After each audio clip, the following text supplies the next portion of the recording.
Alright guys, a lot of Pokemon talk today. Destined Rivals, a $700 booster box sale. Whew, like, that is a huge top signal. We know this could be reprinted at any moment. Reprints could drop anytime, and we're willing to risk up to $700 on Destined Rivals. Yeah, guys, do you see why I've been saying I'm scared of this market? Make sure you're getting rid of stuff you don't want to hold on to. Make sure you're getting in the safer stuff if you want to stay in the Pokemon or TCGs. Can't stress enough. You don't have any crypto. Get it. What are you doing? I mean, fear is at like 45 right now, the fear and greed index. It's a great time to pick up, especially if you're up on Pokemon. Rudy Buyout. Pretty much everybody knows it's the SPC. Team Rocket Joey recommended it a couple of weeks ago. I saw the potential in it.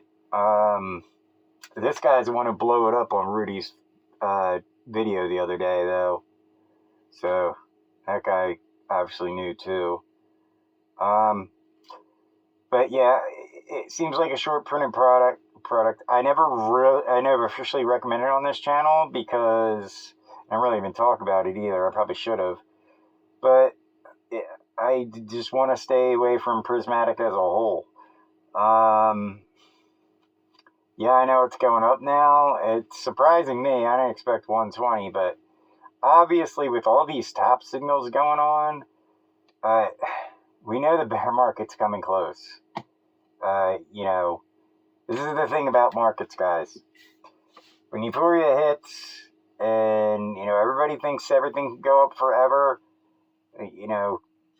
that's pretty much when everybody's in. No new money, fresh blood is coming in. And that's why depressed markets shoot up so high when they go from depressed to hype. Because nobody's around, there's not enough liquidity flowing around. That's how things get real cheap. And how much higher can we go on some of this stuff? How much more stuff can blast off? I mean, it could go on a little bit longer, sure, why not? Markets can do things, what's the saying?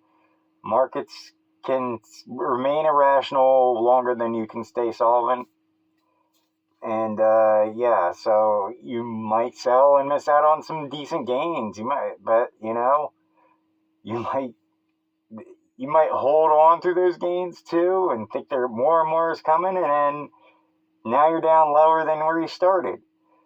So, it's healthy to take profit. Trust me, I wish I could have told myself years ago to take profit. I had things that I should be retired now, but I messed some things up.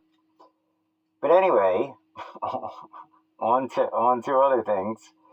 H-Block. I want to talk about H-Block. Prismatic, the number one on H-Block. I just can't buy into the hype. I have to see what happens to it in the bear market. I can foresee a scenario where, I'm getting a feel for these sets, and I don't think it's deserving of the set value. I don't think these cards are, worth some of their values. I don't understand. And a lot of Pokemon fans say the hobby is anywhere from 75 to 90% of fly-by-night, money people here, just in here for a quick buck, which I could see. That's going to cause some big collapses, And what's the number one hype set right now? This whole cycle. It's Prismatic Evolutions. And we've been on a couple of weeks now saying, they're done printing ETBs, blah, blah, blah. I think it was like March or April, they thought they were done printing ETBs. And then a couple of weeks later, boom, they started coming out like crazy all summer and stuff. So you don't know. Just because Pokemon stops doing something for a month doesn't mean they're going to continue the month later. They do have a lot of other Prismatic products coming out right now. the figure collection for GameStop, that Lucario collection with lots of packs in them. So they're distributing a lot of packs there. And another thing positive about Prismatic is the amount of packs that get ripped. It's crazy the amount of packs get ripped. But I'm so undecided on it. I have to see how it performs in the bear market. I have a feeling the collectors are going to reject it. They're going to remember how expensive we all made it and the number one driver was Prismatic Evolutions. Destined Rivals, might get a little mad at that too, with the way that's been performing lately too. So, yeah. All in all, I think, for me personally, I don't want to put a dime into Prismatic Evolutions until I've seen it go through a bear market. More stuff on H-Block. A lot of people call, like, Surging Sparks, like, a top 3 set of, a main set, not a holiday set or a specialty set. But, it's usually up there. They say, Destined Rivals, Paladin Evolved, then, like, Surging Sparks. I don't agree with that at all. I think we've found the next undervalued set for the next block. This ain't a Paladin Fates discovery, but I think it's going to be a very strong set in the future. I think fans really like it. It has new Pokemon in it that I believe will become very popular in the future. So, let's get into Twilight Masquerade and why I think it's an undervalued set. First off, Tatsuguri. It's a new Pokemon.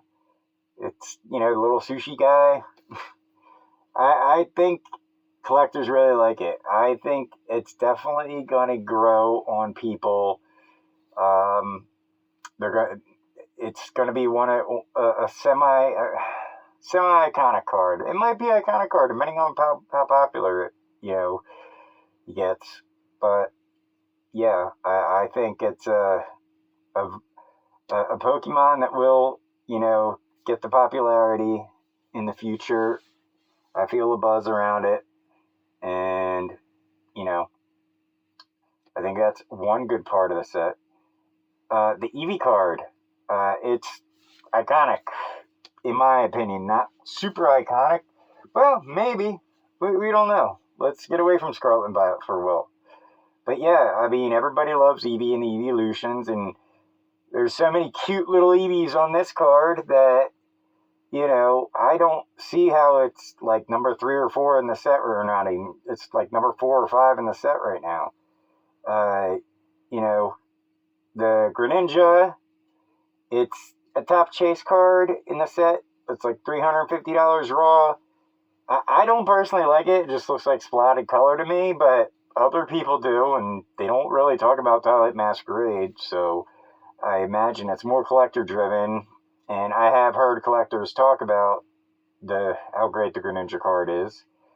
It's worth more than some crap sets in Pokemon. Also, I want to get in the set value of Twilight Masquerade. When I first started talking about Paladin Fates, it was roughly the same price Twilight Masquerade is right now. Twilight Masquerade is $1,100 on Pokedata.io right now. So it's more than $1,000. We like investing in sets that are worth more than $1,000, especially $1,100. That's like that next step up. That's good.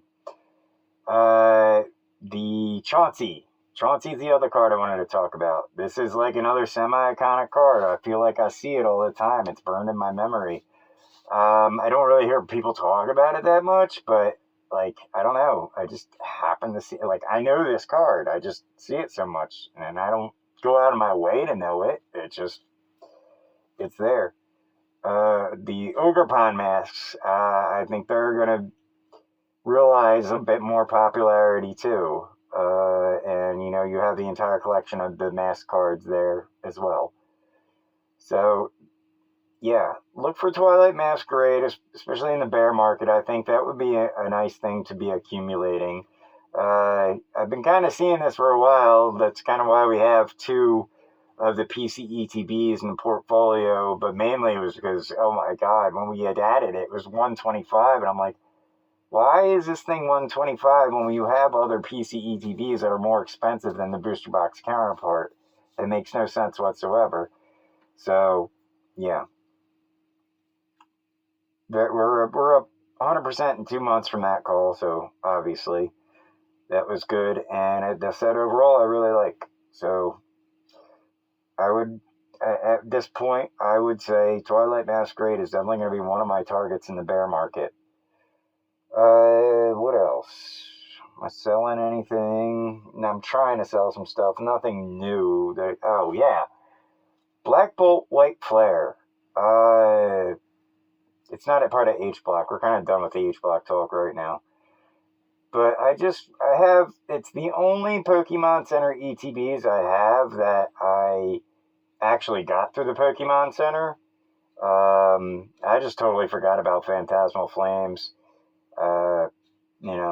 Kind of getting burnt out, getting on Pokemon Center, getting rejected or whatever, and spending so much goddamn time using up my phone, and just, it's not worth it. It really isn't. I'd just rather buy them off market when there are good opportunities, or just buy them in the bear market where I don't have to wait through a queue or anything. They're just Pokemon's waiting for me to spend money there.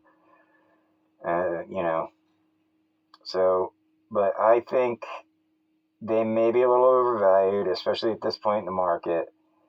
And I might want to put them in something safer. I think still not, even though Evolving Skies ETBs have run up in the past week or so, not run up, but they're definitely up. They're over 400 now. I think I definitely want to get the companion to this. I sell one set, I get to complete another. And we're talking about an all-time set here. So, yeah, I think I'm going to do that. Especially with the recent price hike. Who knows? Maybe in the bear market, I could buy them back for less. We have no idea at this point right now. It is tough because it is a blue chip product, but it's a gamble, and it's not like I'm going into something that's going to really fall off.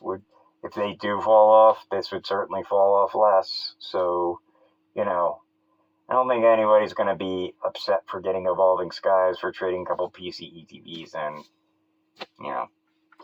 it's just the way I feel. I think I might get a little cash back on that too. We will see. What else did I want to talk about? Victini promo, the card itself, I think it was hovering around $14. Now it's up to $17, $18. So that should help the Victini. Well, it will help the Victini collection raise a little bit more. It'd be nice to see it to get over 50. It only needs a couple more sales to get over 50 and maintain it. Yeah, I don't know, guys. Pretty much all I gotta say. Get your collection in line. Prepare for the bear market. It's coming in Pokemon. And, get some crypto if you don't have any. I gotta stress that point. I gotta start putting out more crypto videos, too. Alright, guys. Have a good one.